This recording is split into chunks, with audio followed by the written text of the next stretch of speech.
ಹಿಂತಿರುಗಿ ಬಂದಿದ್ದಾನೆ. ಆದರೆ ಧೂಮ್ರಾಕ್ಷನ ಕಳಿಸಿದೆ, ಹೋದಂತ ಧೂಮ್ರಾಕ್ಷ ಹಿಂತಿರುಗಿ ಬರಲಿಲ್ಲ. ಆದರೆ ಆ ಹೆಣ್ಣನ್ನು ನನಗೆ ವಹಿಸಬೇಕಾಗಿದೆ, ನಿನ್ನಿಂದ ನನಗೆ ಓ ಸಂದೇಶ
ಸಾಧ್ಯವಿಲ್ಲ.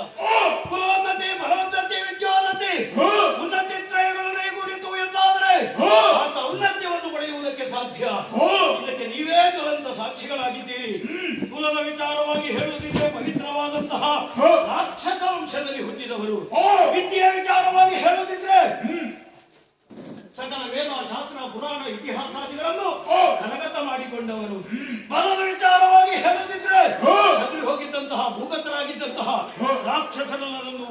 ಹುಟ್ಟಿಸಿದವರು.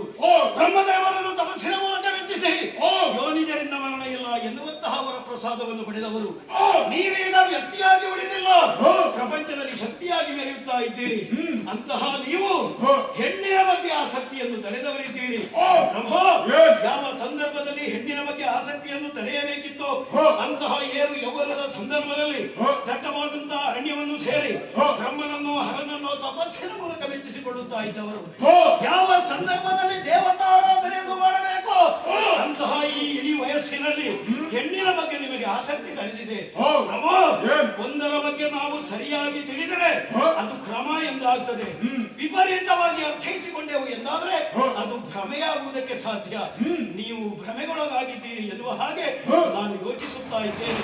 ಅಷ್ಟಕ್ಕೂ ಅವಳು ತರುಣಿಯೇ.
ಯಾಕಾಗಿ ಅವಳು ಕಾಣಿಸಿಕೊಂಡಿದ್ದಾಳೆ ಎನ್ನುವಂತಹ ಸಂಶಯ ಪ್ರತಿಯೊಬ್ಬರನ್ನು ಕಾಡುವುದಕ್ಕೆ ಸಾಧ್ಯತೆ ಇದೆ.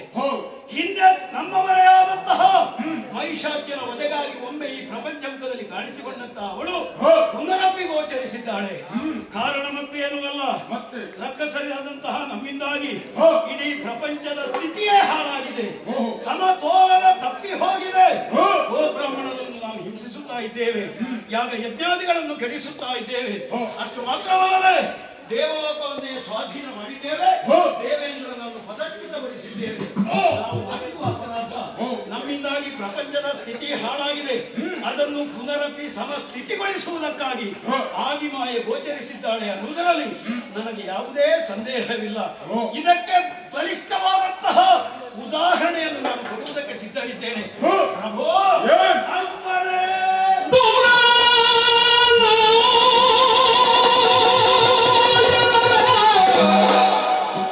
ಅಲ್ಪನೆ ಧೂಮ್ರಲೋಚನೋ ಕೊಲುವಾರಿ ಪಾರಿ ದೈತ್ಯ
ವಿಹರಿಸುತ್ತಾ ಇದ್ದಾಳೆ.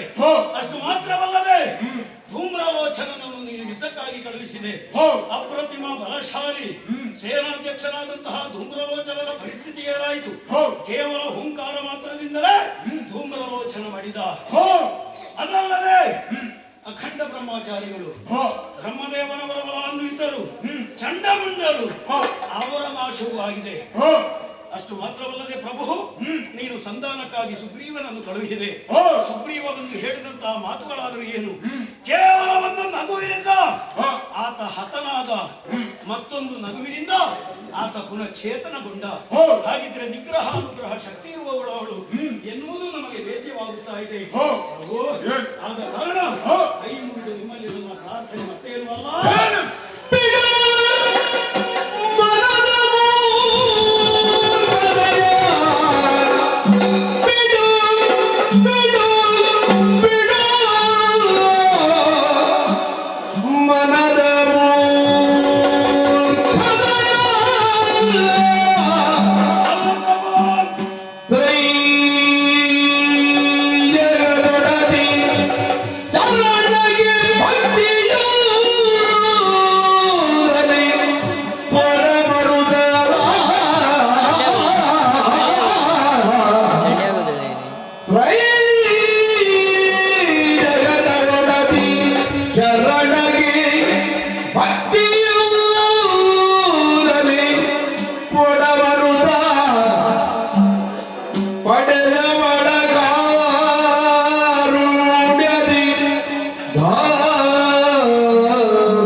ಮೂಢತನಕ್ಕೆ ಖಂಡಿತವಾಗಿಯೂ ಕ್ಷಮೆ ಇದೆ.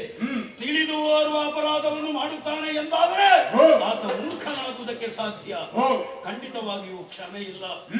ನಮ್ಮೊಡೆಯನಾದಂತಹ ತ್ರಿಜಗದಲ್ಲಡನಾದಂತಹ ಶುಂಭಾಕ್ಯ ಮೂರ್ಖನಾಗಬಾರದು ಎನ್ನುವ ಹಾಗೆ ನಮ್ಮ ಪ್ರಾರ್ಥನೆ. ಪ್ರಭು, ದೊಡ್ಡದಾದಂತಹ ಒಂದು ಸೌಧವನ್ನು ಕಟ್ಟುವುದಕ್ಕೆ ಬಹಳಷ್ಟು ಕಷ್ಟವಿದೆ. ಎತ್ತರವಾದಂತಹ ಪರ್ವತವನ್ನು ಕ್ರಮಿಸುವುದಕ್ಕೆ ಬಹಳಷ್ಟು ತ್ರಾಸವಿದೆ. ಹಾಗೆಂದು ಆ ಸೌಧವನ್ನು ಕೆಡಹುವುದಕ್ಕೆ ಅಲ್ಲ, ಗಿರಿಯ ಉತ್ತುಂಗ ಶಿಖರದಿಂದ ಜಾರುವುದಕ್ಕೆ ಬಹಳಷ್ಟು ಸುಲಭ.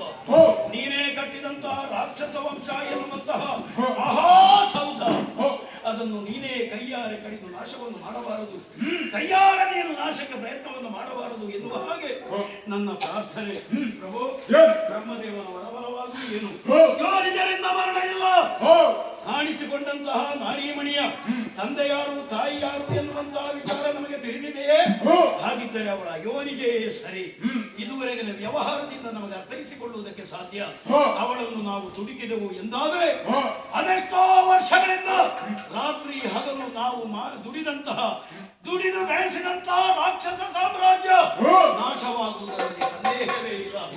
ಆದ ಕಾರಣ ನನ್ನ ಪ್ರಾರ್ಥನೆ ಮತ್ತೇನೂ ಅಲ್ಲ, ಅವಳ ಕೈಯನ್ನು ಹಿಡಿಯುವಂತಹ ಪ್ರಯತ್ನವನ್ನು ಖಂಡಿತವಾಗಿಯೂ ನಾವು ಮಾಡಬಾರದು. ನಾವೆಲ್ಲರೂ ಸೇರಿ ಅವಳ ಕಾಲನ್ನು ಹಿಡಿದು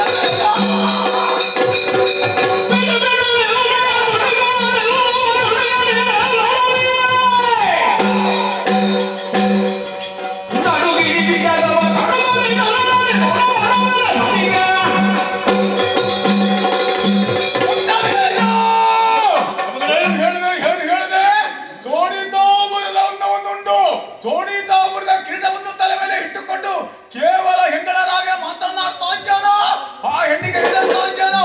ನಡಿ ನಡಿ.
ತಡ ಮಾಡಲ್ಲ.